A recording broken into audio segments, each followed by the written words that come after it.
को पता तो होंगी ही, ठीक है। बट ये जो भी चल रहा है ना, ये सब केमिकल के ऊपर चल रहा है। तो फर्स्ट ऑफ ऑल हम समझ लेते हैं कि व्हाट इज केमिकल। अगर ये हमको समझ गया तो हमें सारी चीजें समझ में आ जाएंगी। ओके, सो केमिकल क्या होता है? केमिकल एक ऐसा कोई भी सब्सटेंस है जो कि मैटर को कंसिस्ट करता है, यानी कि दुनिया का वो हर एक चीज जिसके अंदर मैटर प्रेजेंट हो, मैटर, वो उसे हम केमिकल ही कह सकते हैं। बट ऐसा नहीं कि अभी स्टोन बोल दूं तो वो एक टाइप का केमिकल है, ऐसा नहीं होता है। जिसके अंदर मैटर तो एग्जिस्ट करता हो बट वो रिएक्शंस भी परफॉर्म करते हो, ठीक है, वो डायनेमिक हो, चेंज होते हो, ठीक है, मतलब भले ग्रेजुअल हजारों सालों में चेंज भले हो, कितना भी टाइम लगने दो, बट उनमें कुछ ना कुछ चेंजेस भी आने चाहिए, ठीक है, इंटरनली एक्सटर्नली, पूरे शेप में, स्ट्रक्चर में। तो वो सारी चीजें केमिकल होती हैं, ठीक है, ये बात ध्यान रखना। बट मोस्टली वो हर एक चीज जिसमें मैटर होता है उसे हम नॉर्मली केमिकल कहते हैं, ठीक है। एकदम बेसिक और फंडामेंटल इसका एकदम डेफिनेशन है जो सभी के लिए अप्लाई होती है। फिर केमिकल इक्विलिब्रियम क्या है?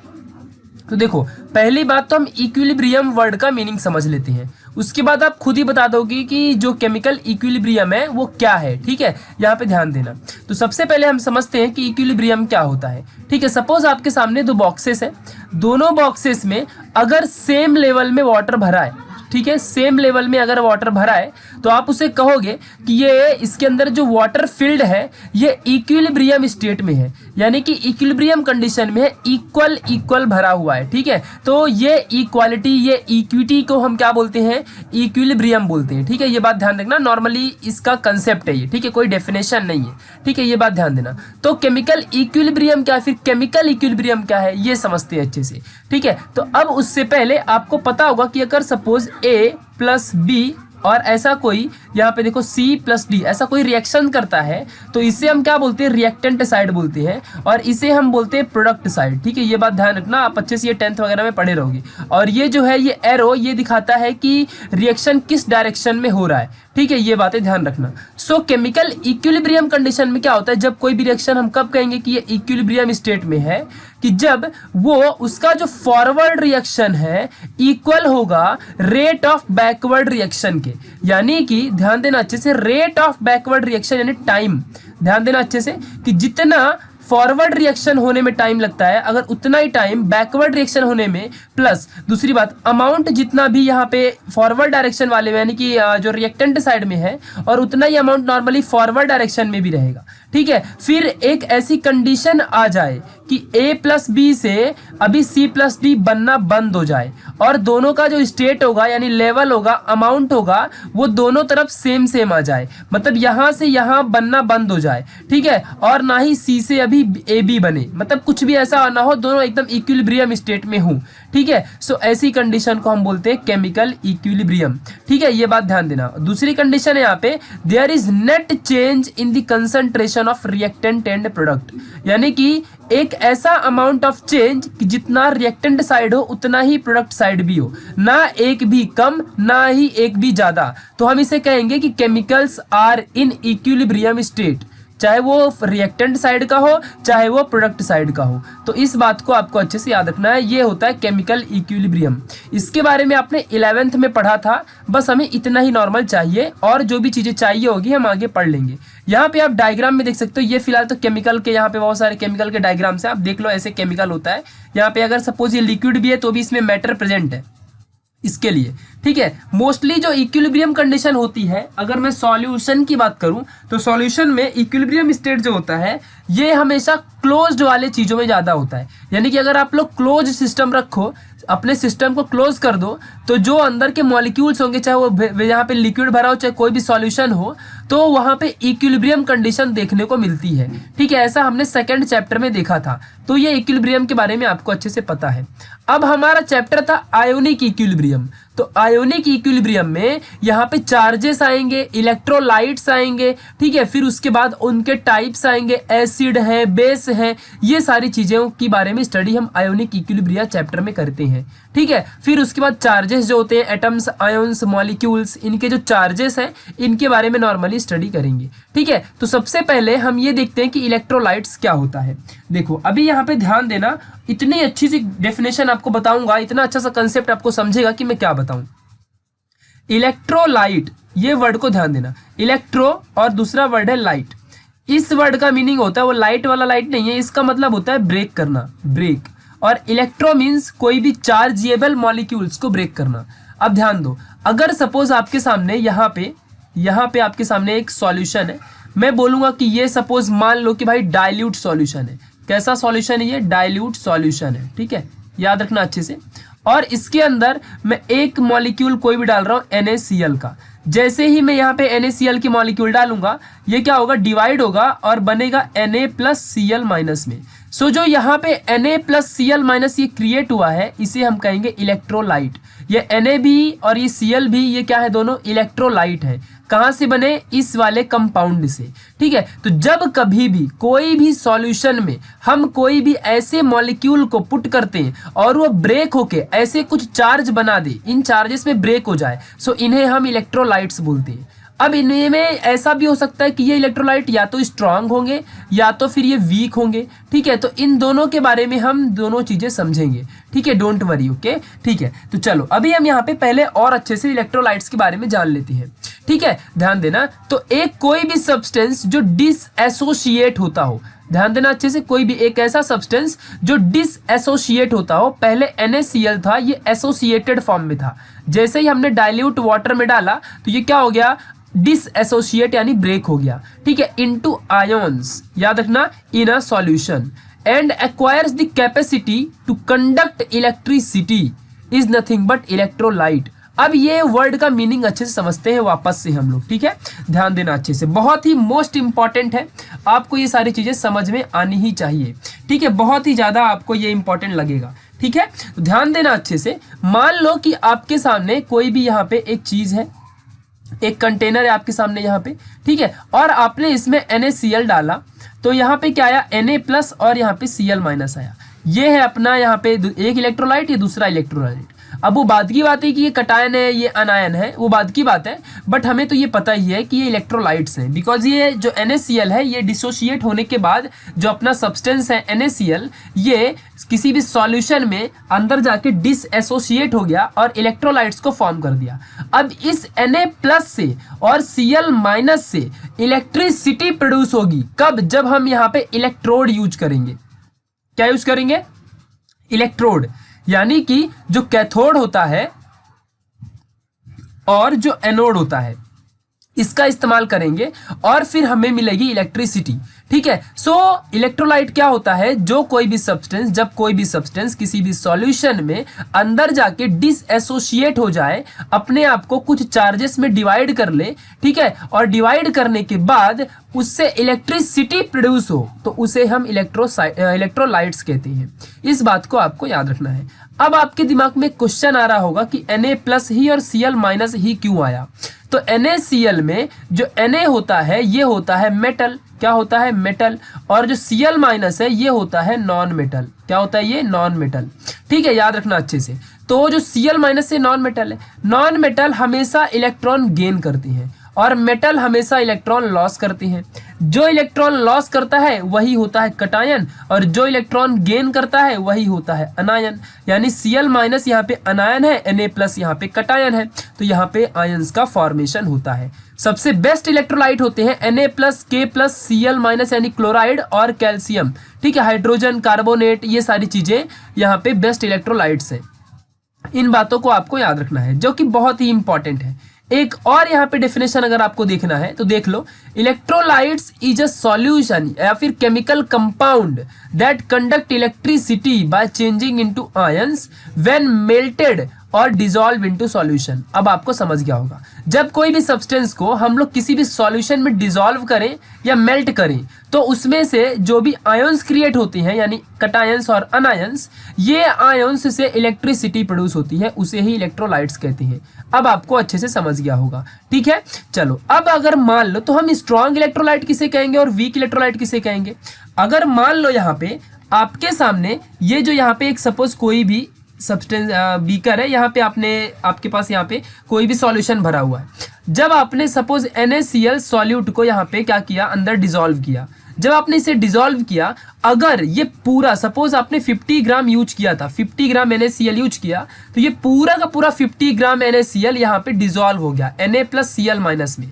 तो ये क्या बने, इलेक्ट्रोलाइट्स बन गए ना ये सारे के सारे, तो हम कहेंगे कि ये स्ट्रॉन्ग इलेक्ट्रोलाइट है। और अगर ये सारा का सारा डिसॉल्व नहीं हुआ तो हम क्या बोलेंगे कि ये वीक इलेक्ट्रोलाइट है और पार्शियली डिसॉल्व हुआ है, सारा का सारा पूरा डिसॉल्व नहीं हुआ है। सो यही चीज यहाँ पे लिखा हुआ है, आप लोग रीड कर लेना, अच्छे से आपको समझ जाएगा, ठीक है।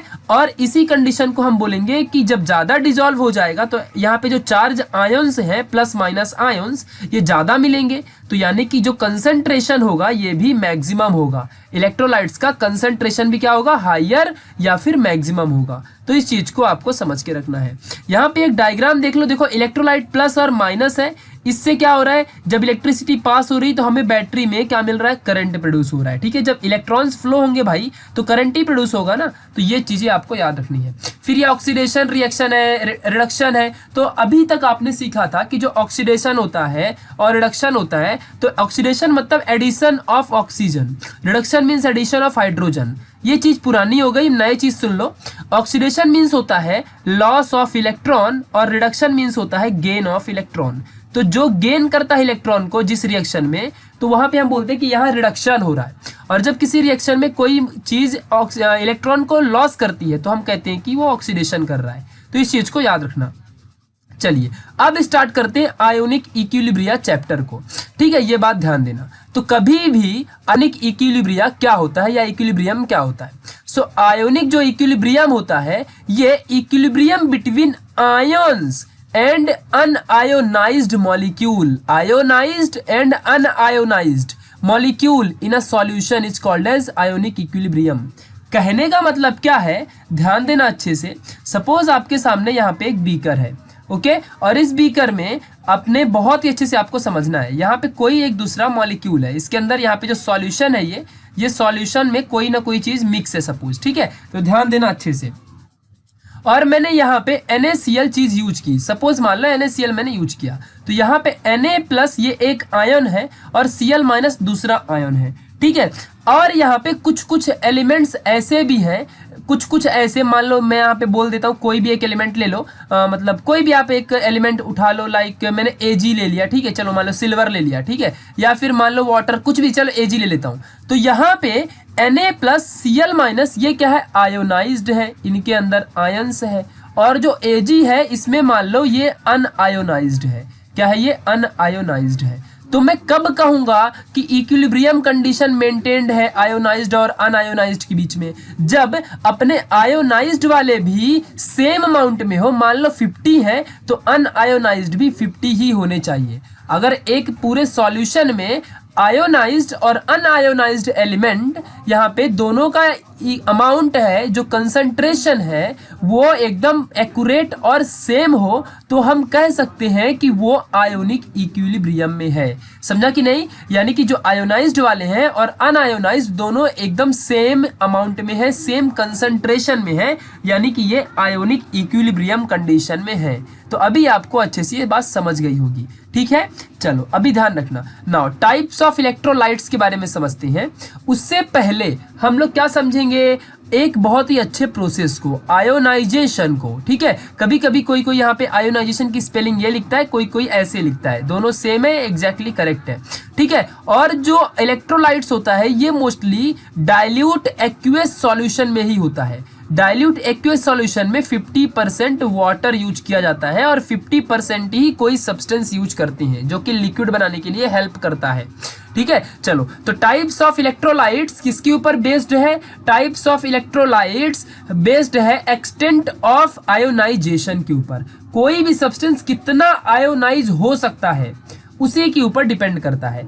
अब आप बोलोगे ये बार बार वर्ड यूज कर रहे हो, आयोनाइज आयोनाइज, इसका मीनिंग क्या है, तो ध्यान देना अच्छे से। आयोनाइज इस वर्ड का मीनिंग होता है, मान लो यहाँ पे Na+ है, ठीक है, Na है और Cl है, तो ये अगर मैं अभी ये आयोनाइज्ड नहीं है, अगर मैं कहूँ इन्हें आयोनाइज करना है तो कोई ना कोई इनमें से इलेक्ट्रॉन गेन करेगा और कोई ना कोई इनमें से इलेक्ट्रॉन लॉस करेगा। तो ये सोडियम मेटल है, ये इलेक्ट्रॉन लॉस करता है, तो यहाँ पे Na+ आ जाएगा। अब देखो ये हो गया आयोनाइज, समझ गया कि नहीं अच्छे से, और पहले न्यूट्रल था, ठीक है। फिर यहाँ पे Cl- है, ये कैसा है, इलेक्ट्रॉन गेन करता है क्योंकि ये नॉन मेटल है, तो अब ये बन गया यहाँ पे आयोनाइज्ड। तो आयोनाइजेशन का मतलब एक ऐसा प्रोसेस है जिसमें कोई भी सब्सटेंस या कोई भी मॉलिक्यूल, एटम्स, आयंस ये अपने आप के अंदर से इलेक्ट्रॉन गेन या लॉस करते हैं और उसके वजह से ये आयोनाइज हो जाते हैं। इसी प्रोसेस को हम बोलते हैं आयोनाइजेशन। ठीक है, अब आप यहाँ पे रीड कर लो चाहे, it is the process in which an atom or a molecule acquires positive and negative charge by gaining or losing of electron. तो ये बातें आपको ध्यान रखनी है। वही चीज है आयोनाइजेशन। जब कोई इलेक्ट्रॉन गेन करता है ना तो उसके ऊपर माइनस, यहाँ पे माइनस चार्ज आता है, और जब कोई इलेक्ट्रॉन लॉस करता है ना तो उसके ऊपर यहाँ पे पॉजिटिव चार्ज आता है। Why positive charge? Because negativity होती है इलेक्ट्रॉन, और जब इसे कोई लॉस कर देगा तो यहाँ पे पॉजिटिविटी आ जाएगी। मान लो अगर अपने अंदर से सोडियम ने इलेक्ट्रॉन लॉस कर दिया तो अंदर क्या बचेगा? पॉजिटिविटी बचेगी। तो ये बातें ध्यान रखना। ठीक है, इसी प्रोसेस को आयोनाइजेशन कहते हैं। और इसी के बेसिस पे टाइप्स ऑफ इलेक्ट्रोलाइट्स हम पढ़ेंगे। दो टाइप्स होते हैं इलेक्ट्रोलाइट के, एग्जाम में पूछ सकता है। एक होता है स्ट्रॉन्ग इलेक्ट्रोलाइट और दूसरा होता है वीक इलेक्ट्रोलाइट। ठीक है, ध्यान देना। तो जो स्ट्रॉन्ग इलेक्ट्रोलाइट्स होते हैं ना, स्ट्रॉन्ग इलेक्ट्रोलाइट्स क्या करते हैं? ये कंप्लीटली आयोनाइज होते हैं, कंप्लीटली और ऑलमोस्ट कंप्लीटली ये क्या होते हैं? आयोनाइज होती हैं। मतलब अगर आपके सामने कोई बीकर है और इसमें अगर आपने कोई सब्सटेंस डाल दिया, मान लो AgCl डाल दिया, ठीक है, AgCl डाल दिया, तो यहाँ पे जब जाएगा तो ये बनेगा Ag प्लस Cl माइनस। तो जो ये Ag है और Cl माइनस है, ये जितने भी AgCl इसके अंदर आएंगे सबके सब अंदर जाके डिसोशिएट हो जाएंगे। डिसएसोशिएट मतलब ब्रेक हो जाएंगे और अपने आप को आयोनाइज कर देंगे। समझा कि नहीं? आयोनाइज मतलब चार्ज को गेन करेंगे, यानी इलेक्ट्रॉन लॉस और गेन करके अपने ऊपर चार्ज को ला लेंगे, पॉजिटिव और निगेटिव चार्ज को गेन कर लेंगे। समझा कि नहीं? तो ये होता है स्ट्रॉन्ग इलेक्ट्रोलाइट। स्ट्रॉन्ग इलेक्ट्रोलाइट में हमेशा याद रखना सारा का सारा एलिमेंट ही डिसोशिएट हो जाता है, और या फिर वो अपने आप को डिसोशिएट करके कंप्लीटली डिसॉल्व करवा लेता है। और जो भी इससे इलेक्ट्रोलाइट बनते हैं ये स्ट्रॉन्ग इलेक्ट्रोलाइट होते हैं, बिकॉज ये इजीली डिसोशिएट कर सकते हैं।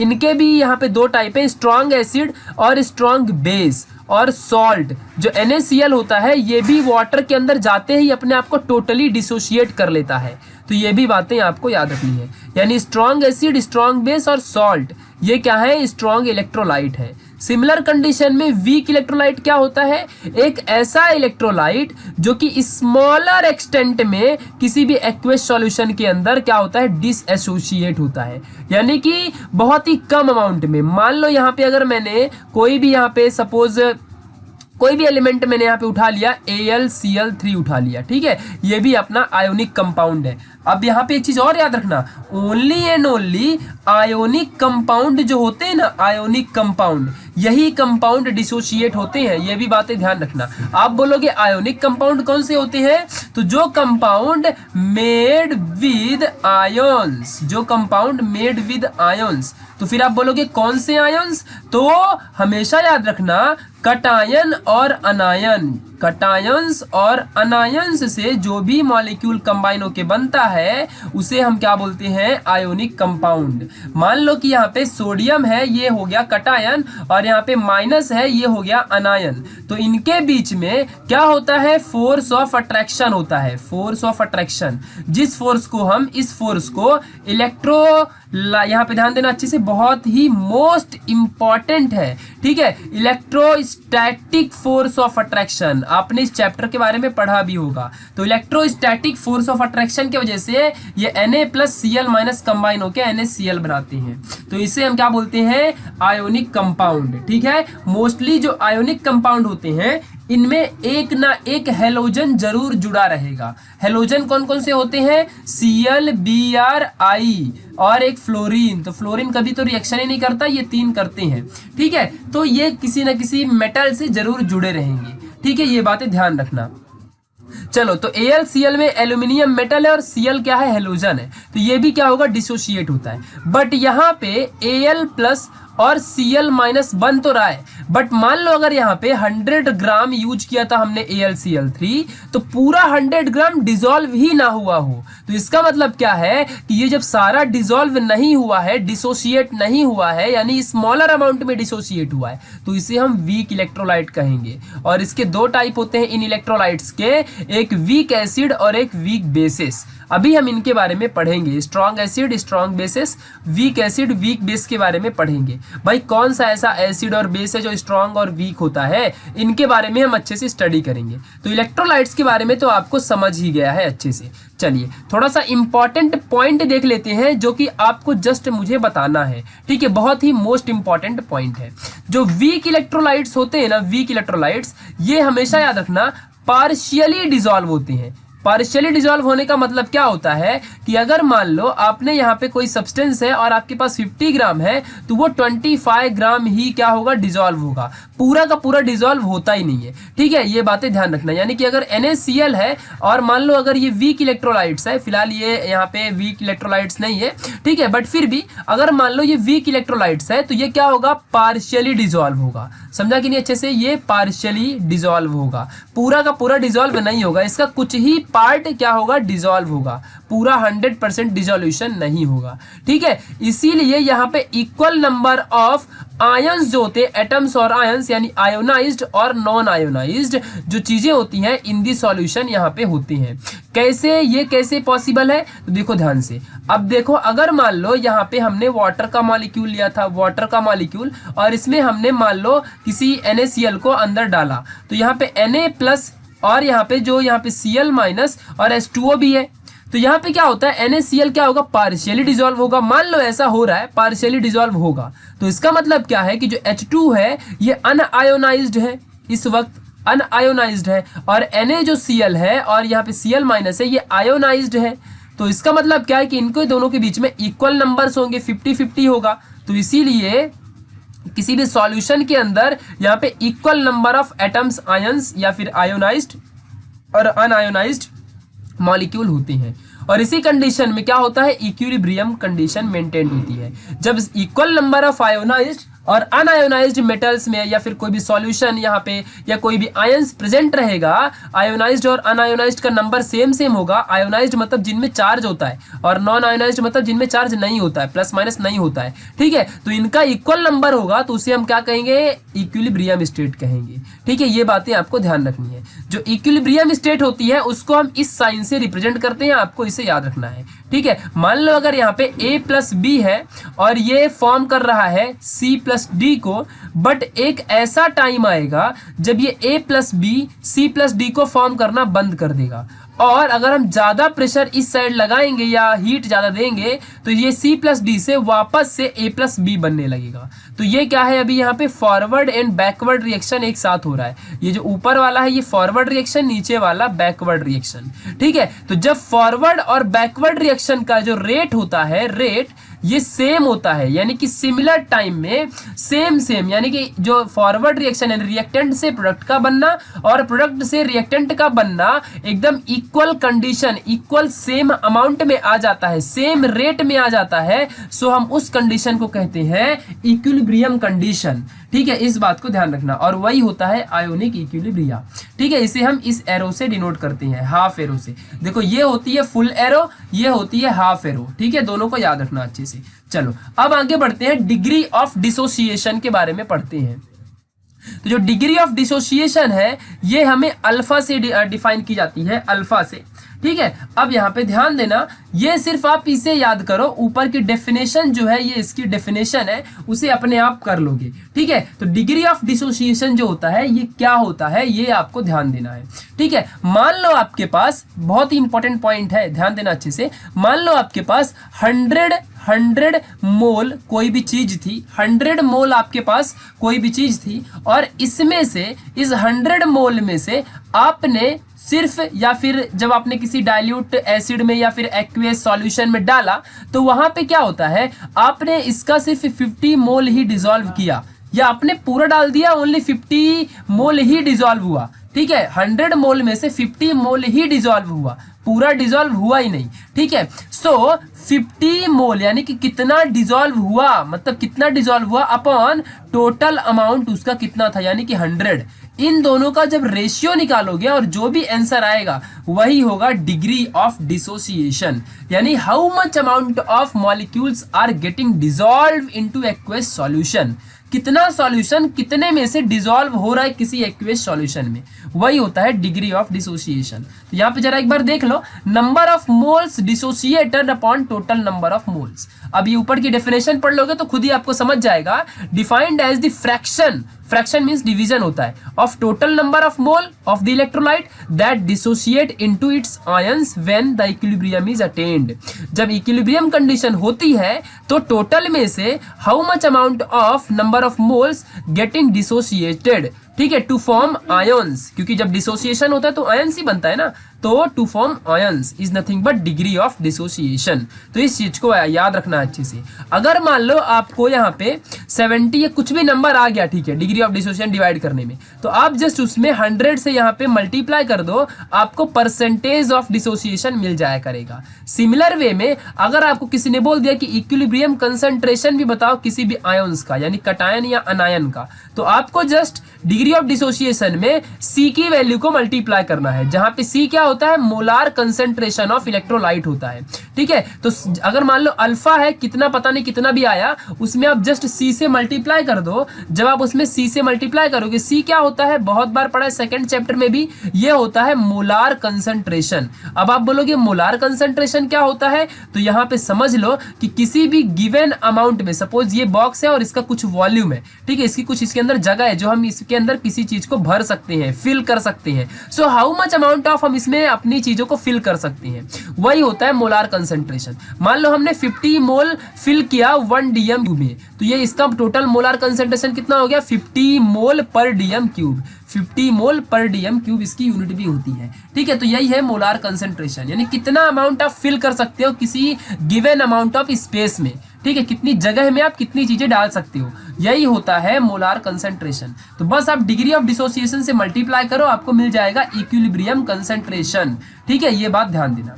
अब यहाँ पे कंडीशन क्रिएट होती है कि हमने पढ़ा था कि जब कोई भी यहाँ पे चीजें डिसॉल्व होती हैं, लाइक NaCl अगर डिसॉल्व हुआ तो ये बनेगा Na+Cl, ये डिसॉल्व होके आयंस में बन गया। तो इसमें से कौन सा आयंस एसिडिक है और कौन सा आयंस यहाँ पे बेसिक है, ये हमें जानना मोस्ट इंपॉर्टेंट है। तो अब यहाँ पे आपको 3 यानी कि 3 थियरीज देखने को मिलेंगी। भाई अलग अलग साइंटिस्ट लोगों ने अलग अलग थियरीज दी है कि कौन एसिडिक होगा कौन बेसिक होगा, यानी कि exact definition of acid and exact definition of base यहाँ पे हम देखने वाले हैं। बट हम कैसे डिफाइन करेंगे कि भाई कोई एसिड है या कोई बेस है, कैसे पता करेंगे, तो इसके लिए 3 थियरियां दी गई हैं, ठीक है। यहाँ पे ध्यान से देखना, हम तीनों थियरी के बारे में अच्छे से पढ़ेंगे। 3 साइंटिस्ट ने अपनी अलग अलग ओपिनियन दिया है थियरीज में कि ये इस कंडीशन को अगर हम देखते हैं तो ये एसिड होगा और ये बेस होगा। अलग अलग कंडीशंस के हिसाब से अलग अलग लोगों ने डिफरेंट टाइप्स की थियरीज दी है। हम तीनों थियरी पढ़ेंगे, ये तीनों थियरी एग्जाम में पूछा जाता है, ठीक है। तो ध्यान देना अच्छे से। पहली थियरी है Arrhenius theory of acid and base.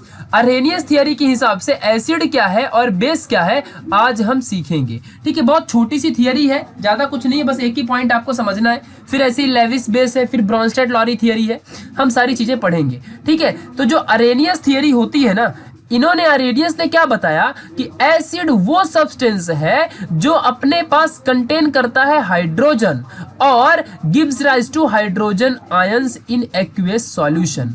अब आपको समझ गया होगा, तो वही है एसिड। बोलने का मतलब है कि सपोज यहाँ पे आपके पास ये सॉल्यूशन है, यहाँ पे सॉल्यूशन है, और जब आपने कोई इसमें एक मॉलिक्यूल पुट किया अंदर, तो वो अंदर जाने के बाद डिसोशिएट होके H+ आयन को हमें प्रोड्यूस करके दे, तो उसे हम बोलेंगे कि वो एसिड था। मान लो एग्जाम्पल के लिए HCl, ये होता है हाइड्रोक्लोरिक एसिड, और ये हमें पता भी है।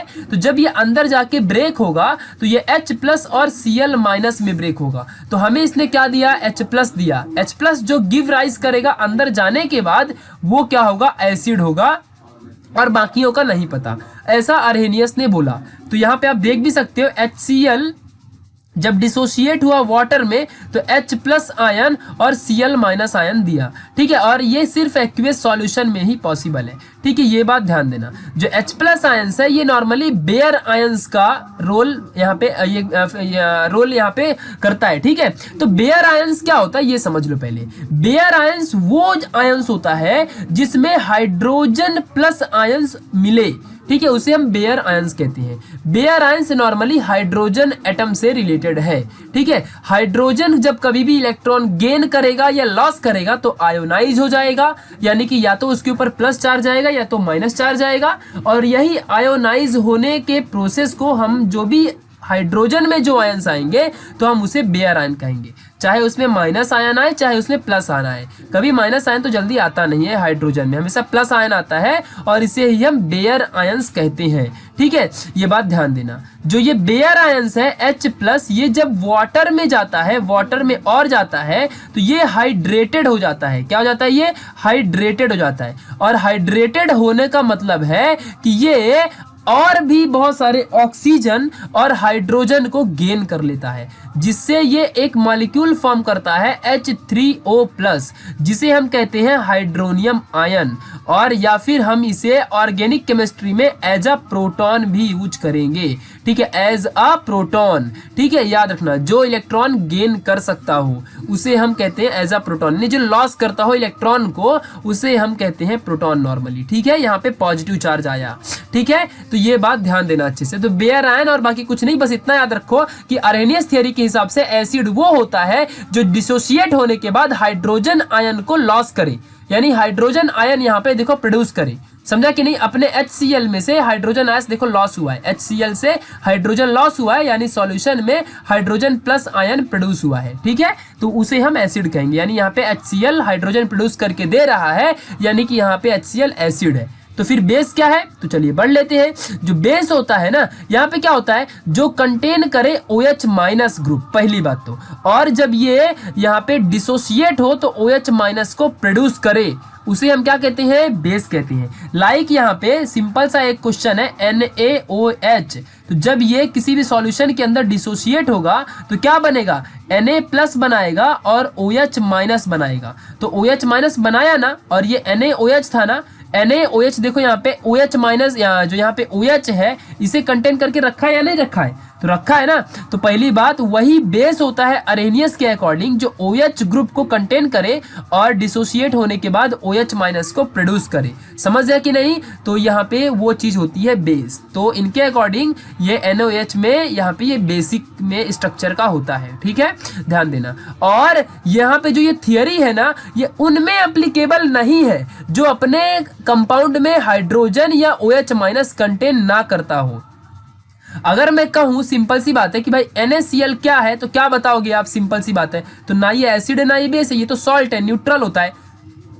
तो हाँ भाई ये परफेक्ट है, ठीक है, चलो अच्छी बात है। लेकिन अगर मैं कहूँ कि ऐसे ही बहुत सारे मेटल हैं, ऐसे बहुत सारी चीज़ें हैं लाइक H2SO4, तो ये क्या है? आप इसे क्या बताओगे? तो सिंपल सी बात है, ये एसिड है, बिकॉज ये हाइड्रोजन कंटेन करके रखा है ना, ठीक है। तो हर एक वो चीज जिसमें हाइड्रोजन होता है और जो डिसोशिएट होने के बाद हाइड्रोजन लॉस करे उसे हम कहते हैं एसिड अकॉर्डिंग टू अरहेनियस, हाँ। और हर एक वो चीज, हर एक वो कंपाउंड जिसमें OH ग्रुप प्रेजेंट हो और डिसोशिएट होने के बाद किसी लिक्विड में या सॉल्यूशन में OH माइनस देता हो उसे हम बेस कहते हैं। तो ये बातें ध्यान रखना। और अरहेनियस थ्योरी उनमें अप्लाई नहीं होती जो OH और H वाले जो एटम्स होते हैं उन्हें कंटेन ना करे, ठीक है, तो ये बात ध्यान रखना। चलो आगे बढ़ते हैं। ब्रॉन्स्टेड-लॉरी थ्योरी के हिसाब से एसिड बेस क्या होता है, ठीक है, तो बहुत ही इंपॉर्टेंट पॉइंट है। जनरली जो ब्रॉन्स्टेड-लॉरी थ्योरी होती है ना, ये प्रोटॉन ट्रांसफर थ्योरी के ऊपर डिपेंड है। प्रोटॉन ट्रांसफर यानी कि या तो हम गेन करेंगे प्रोटॉन को या तो हम लॉस करेंगे प्रोटॉन को, यानी कि या तो हम गेन करने वाले हैं प्रोटॉन को या लॉस करेंगे, उसके ऊपर डिपेंड है। अगर कोई एलिमेंट, ध्यान देना, अगर कोई एलिमेंट डोनेट करता है प्रोटॉन को, यानी H+ जो होता है ये होता है प्रोटॉन। आप बोलोगे ऐसा कैसे भाई प्रोटॉन है ये? तो सिंपल सी बात है, हाइड्रोजन के अंदर एक ही इलेक्ट्रॉन होता है। यहाँ पे देख लो, ये पहला बाहर का एक इलेक्ट्रॉन है, और अगर यहाँ पे ये अपना फर्स्ट इलेक्ट्रॉन को भी लॉस कर दे तो अंदर क्या बचेगा? ये पूरा का पूरा एटम ही क्या हो जाएगा? आयोनाइज हो जाएगा, और पॉजिटिवली आयोनाइज होगा। बिकॉज जब कोई इलेक्ट्रॉन लॉस करता है तो वो पॉजिटिवली आयोनाइज हो जाता है। तो यहाँ पे H+ आयन क्या माना जाएगा? अभी प्रोटॉन है, बिकॉज ये भी न्यूक्लियस की तरह टोटली पॉजिटिव है। इसके लिए H+ को हम प्रोटॉन में कंसीडर करते हैं। तो जो भी चीजें, जो भी सब्सटेंस हाइड्रोजन को लॉस कर सकता है, ठीक है, डोनेट करता है हाइड्रोजन को किसी के लिए, तो उसे हम कहते हैं एसिड। और जो इलेक्ट्रॉन को एक्सेप्ट करे यानी गेन करे उसे हम कहते हैं बेस। तो जो इलेक्ट्रॉन गेन करेगा उसे हम कहेंगे बेस, और जो यहाँ पे प्रोटॉन जो प्रोटॉन को लॉस करेगा यानी डोनेट करेगा उसे हम कहेंगे एसिड। तो ये बातें ध्यान रखना, अकॉर्डिंग टू ब्रॉन्स्टेड-लॉरी थियरी के हिसाब से ये कहा गया है। ठीक है, यहाँ पे एक रिएक्शन है, यहाँ पे अच्छे से समझ लो आप लोग, अच्छे से, बहुत ही मोस्ट इंपॉर्टेंट पॉइंट है। ठीक है, ये बातें ध्यान देना। तो यहाँ पे NH3 था, देखो यहाँ पे, और ये HCl है। ठीक है, याद रखना अच्छे से, HCl ये एसिड बन गया है क्योंकि इसने अपने एक हाइड्रोजन को NH3 को दिया है। ठीक है, और जब NH3 यहाँ पे हाइड्रोजन को गेन किया तो ये बन गया बेस। बिकॉज बेस क्या होता है? ये गेन करते हैं इलेक्ट्रॉन को। ठीक है, ये बात ध्यान देना। तो यहाँ पे NH3 यानी अमोनिया HCl से एक हाइड्रोजन गेन करके बनाता है NH4+। ठीक है, और HCl यहाँ पे इलेक्ट्रॉन लॉस करता है, तो जो लॉस करता है वो बना दिया एसिड। तो यहाँ पे देखो HCl बन गया एसिड। ठीक है, ये बातें आपको ध्यान रखनी है, जो कि मोस्ट इंपॉर्टेंट पॉइंट है। ठीक है, चलो, और ये फिर चार्ज की बात यहाँ पे चालू हो गई, चार्ज की बात हम आगे करेंगे। ठीक है, ये बातें ध्यान देना। चलो ओके, तो देखो यहाँ पे HCl क्या किया है एंड NH4+ क्या है? ये प्रोटॉन डोनर है and acts as a acid. ये बातें ध्यान रखना अच्छे से। यहाँ पे जो अपना NH4 है और यहाँ पे जो HCl है HCl और यहाँ पे NH4+, ये दोनों के दोनों हाइड्रोजन क्या करेंगे? हाइड्रोजन को ये दोनों लॉस करेंगे यानी डोनेट करेंगे। प्रोटॉन डोनर है, प्रोटॉन को लॉस करने वाले हैं। वाई? ऐसा क्यों? तो H बॉन्ड Cl होता है ना, H+ यहाँ पे Cl- ऐसे बनता है ना, तो ये H+ क्या कर सकता है? डोनेट हो सकता है। ठीक है, और ऐसे ही NH3 रहता है। तो कभी भी याद रखो जरा, नाइट्रोजन जो होता है उसकी कितनी होती है एटॉमिक नंबर? यहाँ पे बाहर की जो वैलेंसी होती है कितनी होती है? 5 होती है, और नाइट्रोजन ओनली 3 बॉन्ड बनाता है, 2 लोन पेयर बनते हैं। तो यहाँ पे अगर NH4+ आयन बन गया तो इसका मतलब क्या है कि भाई इसने 3 तो ऑलरेडी बना के रखा है हाइड्रोजन से, और एक एक्स्ट्रा कहां से आ गया? तो इसीलिए ये ट्राई करेगा कि ये H जो है हमेशा लॉस किया जा सके। तो जब हाइड्रोजन यहाँ पे लॉस करने के लिए ट्राई करेगा, तो जब हाइड्रोजन लॉस होता है तो वो एसिड होता है, और यहाँ पे Cl- हमेशा ट्राई करेगा कि कोई भाई मुझसे H+ आयन जो मेरा यहाँ पे टूट गया था, हमसे बिछड़ गया था, वो आके जुड़ जाए और फिर से हम यहाँ पे HCl बना दें। ठीक है, तो और इसीलिए जब ये गेन करेगा हाइड्रोजन को तो ये बेस कहलाएगा। ठीक है, याद रखना अच्छे से। और जो यहाँ पे NH3Cl- है, ये प्रोटॉन एक्सेप्टर है, बिकॉज यहाँ पे देखो NH3 प्रोटॉन एक्सेप्ट कर रहा था और Cl- भी प्रोटॉन एक्सेप्ट करके HCl बनाएगा। इसके लिए ये क्या है? प्रोटॉन एक्सेप्टर है। ठीक है, ये बातें ध्यान देना। यहाँ पे Cl क्या करेगा? H को एक्सेप्ट करके HCl बना देगा, और NH4 ने यहाँ पे HCl से हाइड्रोजन एक्सेप्ट करके NH4 बनाया। तो ये कंसेप्ट बस समझो, रिएक्शन पे ध्यान मत दो। ठीक है, ये बातें ध्यान रखना। चलिए थोड़ी सी और चीज समझ लेते हैं कि जो कॉन्जुगेट होता है, कॉन्जुगेट एसिड और कॉन्जुगेट बेस क्या होता है। तो कॉन्जुगेट बेस ऑफ एसिड उसे कहते हैं जिसमें जो बेस होता है ये प्रोड्यूस करता हो एसिड को, या फिर ये जो बेस है ये प्रोड्यूस होता हो bye accepting proton from acid. जब किसी एसिड में से कोई भी प्रोटॉन को एक्सेप्ट करके बेस बन जाए उसे हम कहते हैं कॉन्जुगेट बेस।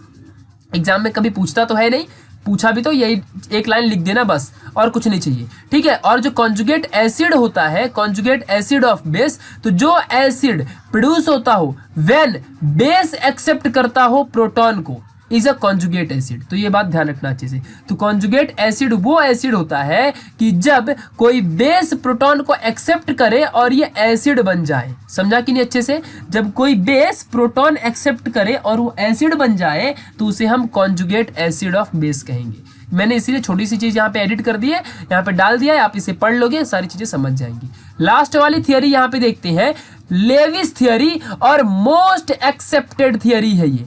अभी तक जो भी उन लोगों ने थियरीज दी है उससे सबसे मोस्ट एक्सेप्टेड थियरी इसे मानी जाती है, ठीक है। चाहे वो ब्रोनस्टेड-लॉरी थियरी हो और चाहे अर्हेनियस थियरी हो, इन दोनों थियरी के कंपैरिजन में सबसे ज़्यादा एक्सेप्टेड थियरी यही है, बिकॉज इसने इलेक्ट्रॉन पेयर की बात की है, इलेक्ट्रॉन पेयर की यहाँ पे बातें की गई हैं, ठीक है। ये बातें ध्यान देना है। तो यहाँ पे शेयर ऑफ इलेक्ट्रॉन, किसकी? शेयर ऑफ इलेक्ट्रॉन पेयर की बात की गई है। तो चलो, इनके अकॉर्डिंग एसिड वो स्पेसीज होती है, वो चीज होती है, स्पेसीज यानी कि वो चीजें, वो एलिमेंट, वो एसिड होता है जो एक्सेप्ट करता हो share in an electron pair, यानी कि पेयर ऑफ इलेक्ट्रॉन को जो एक्सेप्ट करे वो क्या होता है? वो होता है एसिड। ये बातें ध्यान रखो। और जो पेयर ऑफ इलेक्ट्रॉन को डोनेट करे वो होता है बेस, ठीक है। इसे बात ध्यान रखना है अच्छे से। और ये दोनों जब इलेक्ट्रॉन पेयर जो होते हैं एक्सेप्ट और डोनेट करेंगे तो इनके बीच में एक बॉन्ड क्रिएट हो जाएगा और उसी से बॉन्डिंग बनती है, ठीक है। मोस्टली हम ऐसे बॉन्ड को कोऑर्डिनेट बॉन्ड कहा करते हैं। क्या कहा करते हैं? Coordinate bond. तो आपको एक चीज और समझ गई, व्हाट इज कोऑर्डिनेट बॉन्ड? तो कोऑर्डिनेट बॉन्ड वो बॉन्ड होता है जिसमें पेयर ऑफ इलेक्ट्रॉन शेयर किया जाए। पेयर ऑफ इलेक्ट्रॉन को शेयर करने से जो भी बॉन्ड बनती है, जो भी बॉन्ड बनेगा उसे हम कोऑर्डिनेट बॉन्ड कहते हैं। मान लो जैसे यहाँ पे कार्बन को तो लाना नहीं चाहिए, फिर भी मैं आपको समझाने के लिए यूज कर रहा हूँ, ठीक है। यहाँ पे 2 इलेक्ट्रॉन बाहर और बाहर यहाँ पे 2 इलेक्ट्रॉन। कार्बन की वैलेंसी 4 होती है, यानी आउटर मोस्ट में 4 इलेक्ट्रॉन रहेंगे, यानी कि वो 4 बॉन्ड बनाएगा, ठीक है। तो यहाँ पे मान लो, यहाँ पे सपोज आपके सामने ऑक्सीजन आ गया, ठीक है। तो ऑक्सीजन को ये दोनों इलेक्ट्रॉन कार्बन अपने डोनेट कर दी, ठीक है। जब ये डोनेट कर देगा दोनों को, तो यहाँ पे कार्बन क्या हो जाएगा? ये बेस बन जाएगा, और यहाँ पे ऑक्सीजन क्या बन जाएगा? ये अपना एसिड बन जाएगा। समझा कि नहीं अच्छे से? ये बातें आपको समझ के रखनी है। जो इलेक्ट्रॉन डोनेट करेगा वो क्या बनेगा? बेस बनेगा। जो इलेक्ट्रॉन गेन करेगा वो बनेगा एसिड।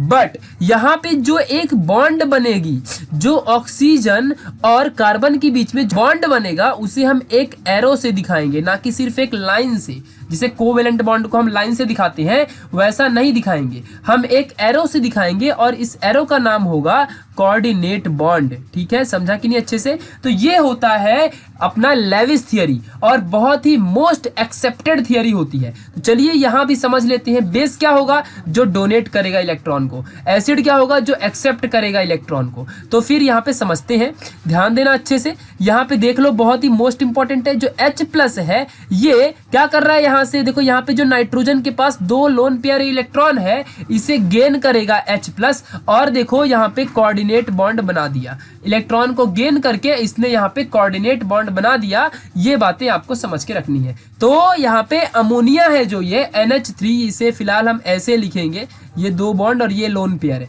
ठीक है। और ये NH3 है, ठीक है। तो ये NH3 ने अपने दोनों इलेक्ट्रॉन पेयर को हाइड्रोजन के पास डोनेट कर दिया। जब इसने हाइड्रोजन के पास अपने इलेक्ट्रॉन को डोनेट करेगा, तो यहाँ पे जो गेन कर रहा है इलेक्ट्रॉन, यानी हाइड्रोजन गेन किया ना। जब भाई अमोनिया ने इलेक्ट्रॉन दिया तो लिया किसने? H+ ने। और जो इलेक्ट्रॉन क्या करता है, यहाँ पे जो इलेक्ट्रॉन गेन करता है, गेन करने वाले को या एक्सेप्ट करने वाले को हम क्या कहते हैं? एसिड। तो H+ क्या रहेगा? एसिड रहेगा। और डोनेट किसने किया है? डोनेट करने वाले को बेस कहते हैं। तो जो यहाँ पे डोनेट किया है तो उसे हम कहेंगे बेस, ठीक है। और यहाँ पे कोई एक कोऑर्डिनेट बॉन्ड से बॉन्डेड चीज बन गई। एरो हम लोग कोऑर्डिनेट बॉन्ड के लिए दिखाते हैं। आपके केमिस्ट्री पार्ट 2 में एक कोऑर्डिनेशन कंपाउंड करके एक चैप्टर भी मिलेगा, वहां पे हम लोग अच्छे से कोऑर्डिनेट कंपाउंड के, कोऑर्डिनेट बॉन्ड के बारे में अच्छे से पढ़ेंगे, ठीक है। ये सारे कोऑर्डिनेट कंपाउंड है। जो कंपाउंड कोऑर्डिनेट बॉन्ड बना के बनता हो उसे हम कोऑर्डिनेट कंपाउंड कहते हैं, ठीक है। और कोऑर्डिनेट बॉन्ड कब बनता है? जब कोई भी पेयर ऑफ इलेक्ट्रॉन को एक्सेप्ट या डोनेट करे तो उसके बीच में कोऑर्डिनेट बॉन्ड बनता है। यहाँ पे ध्यान दो अच्छे से। BF3 यहाँ पे बना है। BF3 ने यहाँ के दोनों पेयर ऑफ इलेक्ट्रॉन को क्या करेगा? अभी यहाँ पे गेन करेगा। तो ये क्या बन गया? एसिड। और जिसने डोनेट किया वो बन गया बेस। तो ये चीजें अच्छे से आपको याद रखनी है। ये था लेविस थियरी। ठीक है, इसे आपको अच्छे से समझ के रखना है।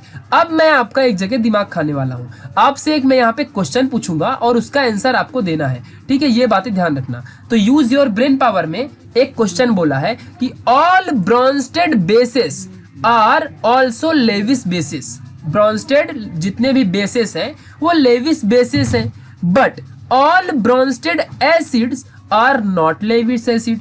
एक्सप्लेन करो व्हाई।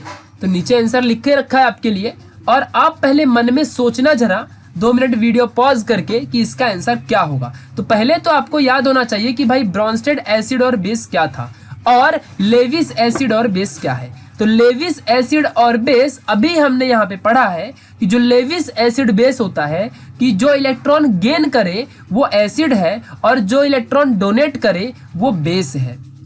इलेक्ट्रॉन गेन करने वाला जो निगेटिविटी गेन करता है वो एसिड होता है। ये बातें ध्यान रखना अच्छे से। चलिए, तो अभी हम इसे समझते हैं अच्छे से। तो कोई भी एक ऐसा सब्सटेंस, पहली तो हम इस पहली लाइन को प्रूफ कर रहे हैं, पहली वाली लाइन को हमने यहाँ पे प्रूफ किया है, अच्छे से समझोगे तो समझ जाएगा। कोई भी ऐसा सब्सटेंस जो डोनेट करता हो इलेक्ट्रॉन पेयर को, ठीक है, इजीली, तो वो इजीली एक्सेप्ट भी कर सकता है प्रोटॉन को। जो इलेक्ट्रॉन डोनेट कर सकता है वो इलेक्ट्रॉन एक्सेप्ट भी कर सकता है, यानी प्रोटॉन को। देखो यहाँ पे एक चीज समझना, अगर मान लो Na+ है या सिर्फ ओनली Na है, ये इलेक्ट्रॉन अगर डोनेट कर रहा है तो इसके ऊपर प्लस चार्ज आता है ना, तो यानी कि जो इजीली इलेक्ट्रॉन डोनेट कर सकता है वो इजीली प्रोटॉन गेन कर सकता है, क्योंकि जब इलेक्ट्रॉन कोई डोनेट करेगा तो वो प्रोटॉन ही बनेगा ना, यानी पॉजिटिव चार्ज ही बनेगा ना। समझा कि नहीं अच्छे से? तो जो इलेक्ट्रॉन डोनेट कर सकता है वो इलेक्ट्रॉन अपने आप पॉजिटिव चार्ज गेन कर लेगा। तो वही चीज यहाँ पे लिखी है कि any substance which can donate a pair of electron can easily accept a proton दस, और इसीलिए all Bronsted bases are Lewis bases. Why? जो लेविस बेसिस होते हैं यहाँ पे समझना, वो हमेशा इलेक्ट्रॉन डोनेट करते हैं, और जो यहाँ पे ब्रॉन्स्टेड बेसिस होते हैं वो प्रोटॉन एक्सेप्ट करते हैं। समझा कि नहीं अच्छे से? हमने क्या पढ़ा था ब्रॉन्स्टेड वाले में? ब्रॉन्स्टेड यहाँ पे जो था, ब्रॉन्स्टेड बेसिस क्या कर सकता था? इजिली एक्सेप्ट द इलेक्ट्रॉन, और ब्रॉन्स्टेड यहाँ पे लेविस बेस क्या बोलता है? Easily donate the electron. समझा कि नहीं अच्छे से? और यहाँ पे जो ब्रॉन्स्टेड है इजिली एक्सेप्ट द प्रोटॉन। ठीक है, तो अगर जो इंसान या अरे इंसान कह रहा हूं, जो भी सब्सटेंस है, वो सब्सटेंस जो भी इलेक्ट्रॉन को अगर डोनेट कर सकता है तो वो प्रोटॉन अल्टीमेटली क्या करेगा? गेन करेगा। तो जो इलेक्ट्रॉन डोनेट कर सकता है वो प्रोटॉन गेन कर सकता है। इसका मतलब ऑल जो लेविस बेसिस हैं या ब्रॉन्स्टेड बेसिस हैं, ये दोनों के दोनों एकदम सेम होते हैं, यानी कि जो ब्रॉन्स्टेड बेस है वो लेविस बेस हो सकता है।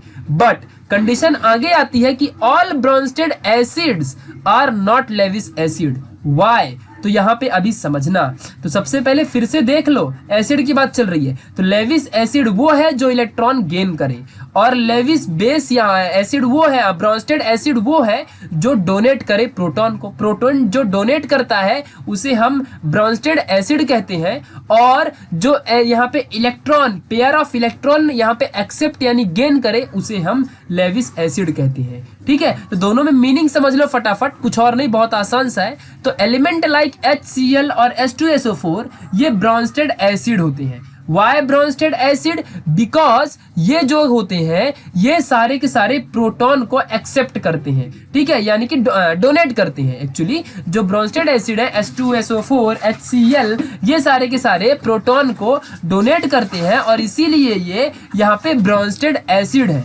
Because they can easily donate the proton. ठीक है, but they can not accept a pair of electron. But जो HCl है, ये यहाँ पे देखो H+Cl- बनेगा, तो H+ क्या होगा? ये डोनेट कर सकता है, यानी H+ आयन जो यहाँ पे डोनेट हो जाएगा, यानी कि HCl अपना पूरा ये H+ को यानी प्रोटॉन को डोनेट कर सकता है। बट ये 2 पेयर ऑफ इलेक्ट्रॉन कहाँ से गेन करेगा? कभी भी यहाँ पे Cl- एक सिंगल इलेक्ट्रॉन ही अपने पास गेन करता है, बिकॉज 2, 8 और यहाँ पे 7 ही इसका एटॉमिक नंबर है, तो यहाँ पे एक ही इलेक्ट्रॉन गेन कर सकता है। 2 इलेक्ट्रॉन कभी पेयर ऑफ इलेक्ट्रॉन गेन करेगा क्या? नहीं करेगा ना। तो इसीलिए ये प्रोटॉन को तो डोनेट कर सकते हैं, बट इलेक्ट्रॉन एक्सेप्ट एक्सेप्ट नहीं कर सकते। अगर इलेक्ट्रॉन एक्सेप्ट करेंगे तभी तो ये लेविस एसिड कहलाएंगे ना, क्योंकि जो इलेक्ट्रॉन एक्सेप्ट करता है वही तो लेविस एसिड होता है। ठीक है, तो ये इलेक्ट्रॉन एक्सेप्ट नहीं कर सकते हैं बट प्रोटॉन को डोनेट कर सकते हैं। इसके लिए ये ब्रॉन्स्टेड एसिड तो है बट ये लेविस एसिड नहीं है। समझा कि नहीं अच्छे से? तो ये बहुत ही इंपॉर्टेंट कंसेप्ट था जो कि आपको आना चाहिए था। ठीक है, एक दो बार और वीडियो को रिवाइज करके देखोगे ना, सब समझ जाएगा। चलिए आगे बढ़ते हैं एम्फोटेरिक नेचर के बारे में। एम्फोटेरिक नेचर ऑफ वाटर, यहाँ पे लिखा है एम्फोटेरिक। ठीक है, कंफ्यूज नहीं होना, एम्फोटेरिक नेचर। ठीक है, यहाँ पे ध्यान देना। तो एम्फोटेरिक नेचर क्या होता है किसी भी चीज का? अगर मैं बात करूं तो एम्फोटेरिक नेचर क्या होगा? मान लो मैंने अगर ए सब्सटेंस को कहा कि ये एम्फोटेरिक इन नेचर है, तो इसका मतलब ये होता है कि ये एसिडिक भी है, किसी से मिलके ये एसिड भी बन जाएगा और किसी से मिलके ये बेस भी बन जाएगा। यानी ऐसे लोगों के ऊपर भरोसा नहीं करना चाहिए। ठीक है, मतलब अगर जो इंसान है कभी झूठ भी बोल दे, कभी सही भी बोल दे, कभी भी बदल सकता है। ठीक है, तो वैसे ही फिलहाल यहाँ सब्सटेंस में भी हो रहा है, किसी के साथ मिलेगा तो एसिड बन जाएगा और किसी के साथ मिलके बेस भी बन जाएगा। तो ऐसी कंडीशन सिर्फ वाटर की होती है। वाटर ही बेचारा इतना अच्छा सा होता है, जिसके पास जाएगा उसके जैसे बन जाएगा। तो इससे सीखने को भी मिलता है कि अपने हमेशा हमें अच्छी सिचुएशंस में वैसे ढल जाना चाहिए। प्रॉब्लम आए उसके जैसे बन जाओ, खत्म कहानी। ठीक है, तो सारे सॉल्यूशन अपने आप मिलने लगते हैं। ठीक है, तो वैसे ही है वाटर। तो वाटर के पास एक ऐसी एबिलिटी होती है जो कि acid as well as base दोनों के फॉर्म में एक्ट करता है और इसीलिए इसे एम्फोटेरिक इन नेचर कहा जाता है। तो इसे प्रूफ में देख लेते हैं भाई। तो वाटर जब NH3 के साथ कंबाइन होगा तो यहाँ पे ध्यान देना, अपने वाटर के पास H बॉन्ड OH होता है जिसमें H प्लस आयन है, प्लस यहाँ पे NH3 है। तो ये H प्लस आयन को गेन कर लेगा NH3। समझा कि नहीं अच्छे से? तो यहाँ पे हाइड्रोजन डोनेट किया गया ना बाय दी वाटर, तो यहाँ पे वाटर क्या करेगा? Act as an acid towards NH3। NH3 के लिए यहाँ पे वाटर क्या है? एसिड है, बिकॉज जिसने हाइड्रोजन यहाँ पे लॉस किया वो कौन होगा? अपना एसिड कहलाएगा। ठीक है, अभी हमने पढ़ा था ऐसा कि जो हाइड्रोजन लॉस करता है, डोनेट करता है, उसे हम एसिड कहते हैं। तो यहाँ पे वाटर ने यहाँ पे हाइड्रोजन को लॉस किया है, किसके लिए? NH3 के लिए। तो यहाँ पे H2O ने एसिड के तरह यहाँ पे निभाया अपने रोल को। अभी थोड़े टाइम बाद ये वाटर HCl से जब कंबाइन होगा, ध्यान देना अच्छे से, तो H बॉन्ड OH है प्लस यहाँ पे H बॉन्ड Cl यानी HCl। तो यहाँ से क्या होता है? ये H प्लस आयन है और ये H plus ion H bond OH के पास आ जाता है। तो ऑलरेडी H2O है ही है और एक और H मिलेगा तो ये H3O बन जाएगा और ये बन गया प्रोटॉन। तो यहाँ पे H2O ने क्या किया? इलेक्ट्रॉन गेन किया है और जब इलेक्ट्रॉन गेन करेगा फ्रॉम HCl तो ये बन जाएगा बेस, क्योंकि जो इलेक्ट्रॉन कह रहा हूँ प्रोटॉन यानी हाइड्रोजन, तो जो हाइड्रोजन गेन करता है उसे हम बेस कहते हैं। ये और किसके लिए? Towards HCl। सो इसीलिए H2O क्या है? एम्फोटेरिक इन नेचर है, बिकॉज ये कभी भी कैसी भी कंडीशन में ढल सकता है। सो ये मोस्ट इंपॉर्टेंट कंसेप्ट था, एम्फोटेरिक नेचर ऑफ वाटर। ये पूछ सकता है। तो H2O हमेशा एसिडिक होता है टुवर्ड्स